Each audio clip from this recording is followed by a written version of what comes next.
साहब भी यहाँ बैठे हुए हैं।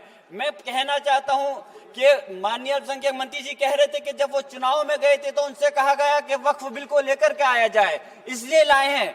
तो चुनाव के समय तो उनसे ये भी कहा गया था कि 2 करोड़ रोजगार दिया जाए, महंगाई कम की जाए, भ्रष्टाचार कम किया जाए। हमारे लोगों को उस चीज की जरूरत है, वो क्यों नहीं देते? मैं कहना चाहता हूं कि इस देश का मुसलमान दुश्मन नहीं है, इस देश का मुसलमान वफादार है, इस देश की तरक्की चाहता है, इस देश का विकास चाहता है। और हमारे बुजुर्गों ने लाखों की तादाद में इस देश को आजाद कराने के समय अपनी जान माल की कुर्बानियां देकर के साबित किया था। देश का जब बंटवारा किया था माननीय अध्यक्ष जी, तो उस वक्त अगर जो मुसलमानों को प्यार था पाकिस्तान से वो चले गए, जिनको इस हिंदुस्तान से प्यार था, वफा थी, वो आज इस हिंदुस्तान के अंदर है।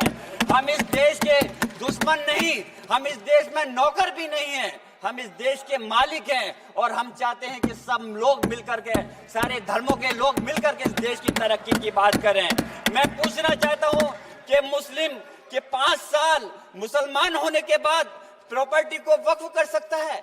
कैसा मजाक है ये? किस प्रकार की बात है? महिला सम्मान की आप बात करते हैं। अरे महिला सम्मान के अंदर तो पहले ही 2 महिलाएं बोर्ड के अंदर रहती थी। आपने कौन सा नया तीर मार दिया कि कौन सी ज्यादा महिलाओं को आप अधिकार दे रहे हैं?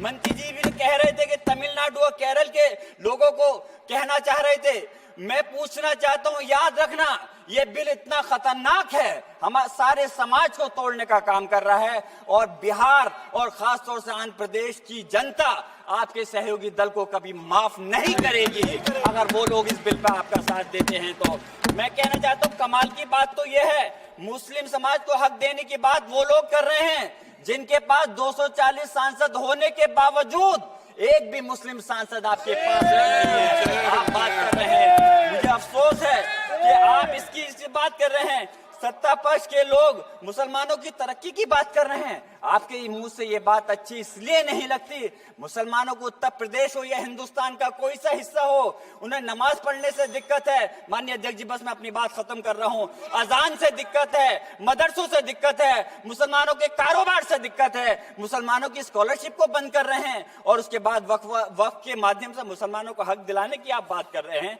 मेरा कहना है कि क्या देश में माननीय न्यायालयों के अंदर पहले से मुकदमों की कमी है जो नए इस बिल को लाकर के नए जन्मों को विवाद दिया जा रहा है?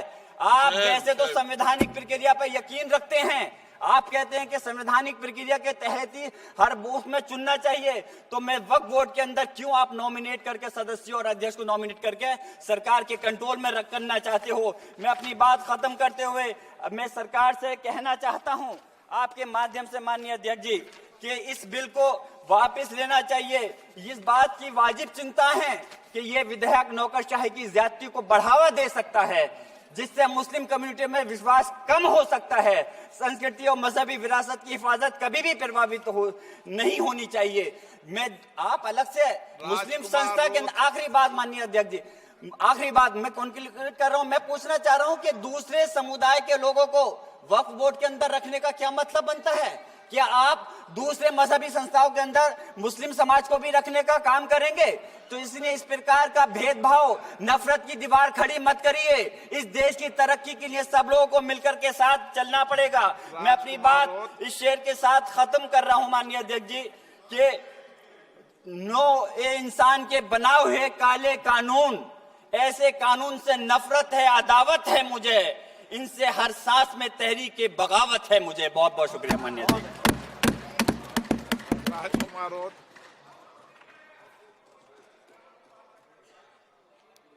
माइक तो चालू है। धन्यवाद अध्यक्ष महोदय। जियाउर रहमान बर्ग